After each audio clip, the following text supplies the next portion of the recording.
Reka nongere mbahereze ikaze hano kuri Menya n'ibi info n'ubundi ni wa muyoboro ugiye kujya ukugezaho updates zijyanye no mu burezi by'umwihariko bino bihe tuba tugezemo. Murabizi abanyeshuri bashoje ikizamini ku itariki 22 z'ukwezi kwa karindwi. Abanyeshuri bose mu gihugu babashije kuba basoza ikizami. Tugiye kujya tubagezaho rero amatangazo aba agiye atangwa na NESA, tugiye kujya tubasobanurira amashami agiye atandukanye hano mu Rwanda. Amashami ushobora guhitamo, hari abanyeshuri bo mu wa gatatu mwahisemo amashami ko murabizi ko guhinduza cyangwa se ibyo twita kurokarasa birakunda.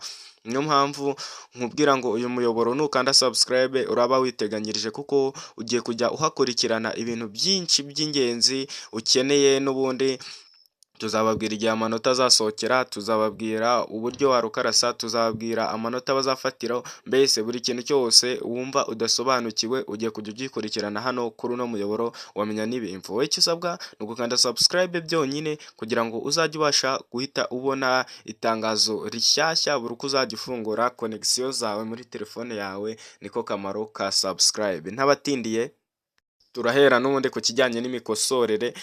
Abanyeshuri rero benshi muri kwibaza ati ese bazakosora bate? Ese ko baduhaye ibizami tukajya tubona ibibazo byinshi byiganje multiple choice imeze bite? Abanyeshuri benshi mufite impungenge, mugiye mufite ibibazo byinshi mwibaza, ariko reka babwire ngo ku kijyanye no gukosora n'ubundi urabyibuka neza ko iriya booklet babaguhaye, uruhande rw'inyuma bari draft naho imbere ari aho gukorera. Ubwo kandi ikintu ugomba kumenya ni uko ibintu byose washyize muri draft byose bazabikosora. Abanyeshuri nimutuze, buri kintu cyose wakoze bazagikosora. Murabizi ko kandi hari ukuntu bajya bakosora bavuga ati ni uguhitamo ibibazo ibi n'ibi muri section iyi n'iyi. Ibyo nabyo murabizi yuko mumaze kumenyera ko bakosora ibyo byose wabikoze, bagakosora ikibazo wagizemo menshi, ibyo wagizemo menshi akaba ari byo bacuzinga. Ubwo rero ntimugire impungenge ku kijyanye n'imikosorere, abarimu bari gukosora neza.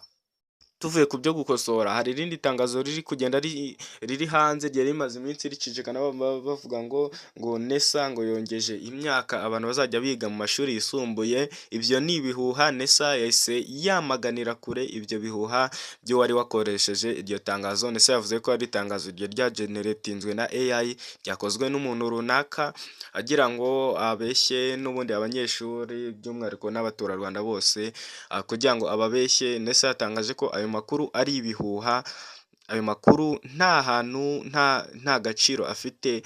NESA ikaba yatesheje agaciro. Ibyo kaba ari byo nabyo wabashaga kuba wagakwiye kumenya. Nkubwire kandi ko vuba aha turaza kujya tubasobanurira amashami. Ubwo turi kuvuga, mushobora kuba uvuga ati accounting bigamo ibiki, ese bimeze bite? Ubwo ni ku bijyanye n'abanyeshuri biga mu mwaka wa gatatu bakoze. Tuzabafasha mu guhitamo ishami ryiza wakwiga ryakorohera ku bijyanye n'ubumenyi bwawe. Wowe icyo usabwa ni ugukanda subscribe, warangiza ukajya hasi muri comment ukatubwira ishami twagusobanurira tukariheraho. Ubwo tuzajya duhera ku mashami muzajya mutubwira aho hasi muri comment. Wowe nimba wumva hari ishami ushaka kwiga kandi ufite ibyo udasobanukiweho, utazi amasomo bigamo, utazi ibiki n'ibiki, wowe icyo usabwa ni ukujya hasi muri comment ukatubwira ubundi tukagufasha.